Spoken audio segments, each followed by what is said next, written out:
We do seem to bring it up every week, just because I guess it's interesting nonetheless that you guys were picked to finish at the bottom, but yet here you guys are. I don't think it's any surprise. It's a surprise of the conference right now, 3-2 right there. Do you feel like having those low projections from the coaches, the media, some teams maybe have underestimated you so far, and I won't say take you lightly, but has that helped you out at this point this year? Well, let's put it this way. I mean, they certainly don't think that the Lakers are coming into town. So, I mean, that reality is that the coaches have a lot of respect for each other in any conference, and they understand that other teams are getting organized and prepared.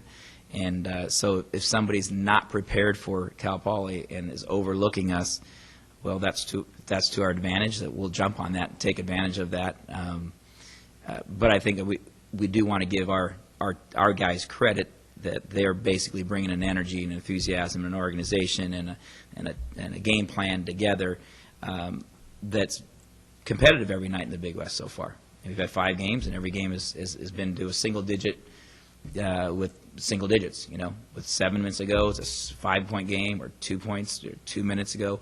Whether we win or lose, it's been highly competitive. So I think that that notion of somebody overlooking us is pretty much gone. I mean, at this point, when we were 2-2 and we're at Long Beach, I think they respected the fact that, hey, we beat Irvine on the road, we beat Davis up here, we hung tough with Fullerton, we hung tough with Pacific. So I think that works for the first week or two, but then the reality, they look at that and say, wait, this team is ready to play and go there. So we'll take it. If it's an advantage, we'll take it, but I don't think it lasts very long.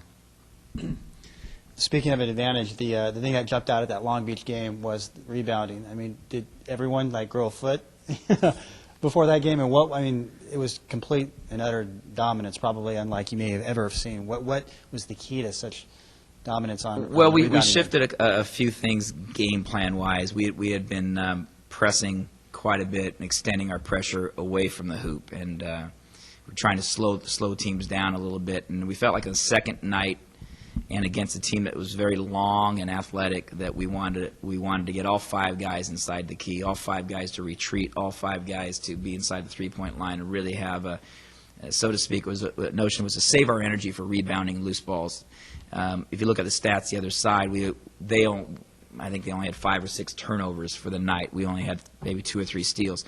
We weren't extending our pressure. We weren't looking to, knock the ball away. So consequently, again, stats can be distorted. Is that basically we saved our energy and we saved our fouls for stuff near the hoop for the rebounding advantage. We felt like if we could limit them to 1 shot, we had a good chance. And then at the other end, we figured that we needed to get some extra possessions. So we said, let's be real aggressive on the offensive glass to try to get the second opportunity points that can kind of swing the tide a little bit. So whenever you see a great stat like, hey, look how well you rebounded, you got to look at that within the entire capacity of the game. And, well, look how few turnovers they had. Look, we didn't force a lot of turnovers in that anyway. So that just means that we were very condensed inside the key, which put all 5 guys in a rebounding position.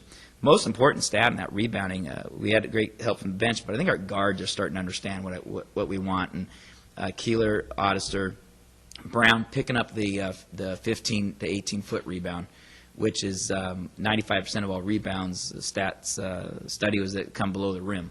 So I said, if you're a 6-foot guard, you can still come up with 4 or 5, 6 rebounds if the rebounds are below the rim. So I think that's a big part of our success on that rebounding end is just we're sending all 5 to the glass defensively. No one's leaking out. We're not really getting a lot of fast break points as well. So again, the points that we got in transition were because they were pressing us, not because we were trying to fast break. In closing out the game, the last couple of wins, I know it got kind of probably a little closer than you wanted to on Saturday. And then the Davis game as well, teams make that mad dash in the last couple of minutes. How do you feel the team kind of closed it out? I know it was a 19-point lead, cut to about 8, I think, just kind of like that. Sure. Where would you like to see some improvement as you have these big leads and the teams kind of come back at you? Well, we again, it's another thing that we're trying to get our team comfortable with is it's being comfortable to be ahead. When you haven't been ahead a lot, you're not comfortable with realizing that a team is going to continue to pressure you, deny you, push you, try to go for steals. They're going to put 4 up front. They're going to they're going for steals, and I think it's pretty common that you see a team's got to fight them off. Our mentality's got to be that we've earned that lead, and so putting money in the bank, and you could expect a team to make another run. And so, and I just don't think that we're expected to hold a 19-point lead on the road and then go win it by 27. And if that's our biggest weakness, then I'll take that one every single week to say, well, gee, you had a 19-point lead and you only won by 11 or 12. Great.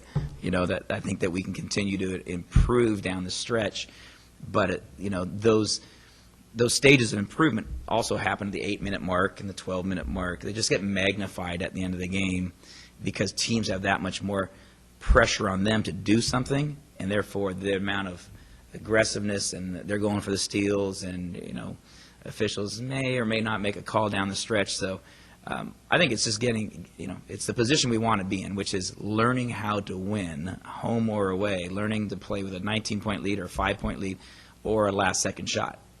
So those are just experiences you have to have them before you learn from them. So they're all over the place, different things that we want to improve on in every area. But we like to learn. We like to learn while we're winning. So that's been good. Yeah, and it seems like you have improved since the Montana State game where they're able to come up and get you there. So, and then finally, my last question: Riverside. We mentioned they were below you in the standings. You could really open up. You can open up a 3-game lead up on them. I know you said you weren't specifically keen in on that. Just talk about the game Thursday and what Riverside will bring into town and what kind of game that should be. Well, so far we haven't, as a team and as a coach, we haven't put a lot of. It's Monday morning. We haven't. As far as game plan and practice plan, haven't put a lot of energy and time into them yet. A lot of our focus on Monday is really reviewing the weekend, and we'll go through film on this weekend, debriefing, so to speak, on those learning opportunities. And then we'll start tomorrow with scouting report and game plan. So we'll have 2 days, Tuesday and Wednesday, to prepare for a Thursday game, which is 2 good days and a Thursday afternoon. So we're looking at it really is the number one way to prepare for Riverside is to make sure we learn as much as we can from Fullerton and Long Beach games. So we're really kind of focusing on those 2 points right now, and then we'll start implementing game plan. But I think the critical part for us right now is to go back to what the goal was at the start of the year, was to create a home court advantage in Mott Gym. So we have to have our energy and our enthusiasm, our game plan, and sometimes coming home adds a bit more excitement to the team, and that may actually, break you from the formation. I'm going to take a shot a little quicker, or I'm going to try to go out for this steal. And you can see that in a couple games in the past where trying to do too much is a disadvantage for our team, is that, someone lunges out to somebody to go for a steal, and the guy goes by him and attacks and kicks it, and the guy gets a 3. Learning to play with the poise of having your home court support, not getting out of that formation of saying, well, we still need to be excited, use the crowd as a positive, and not let that home court excitement and energy become a disadvantage, which I thought one game that we just got too extended on what we were doing and not sticking to the game plan in the scouting report. So that's a good problem to have too, is you got guys excited, but you got to have the discipline to stay within that formation down that stretch, those competitive games. Coach, if you were to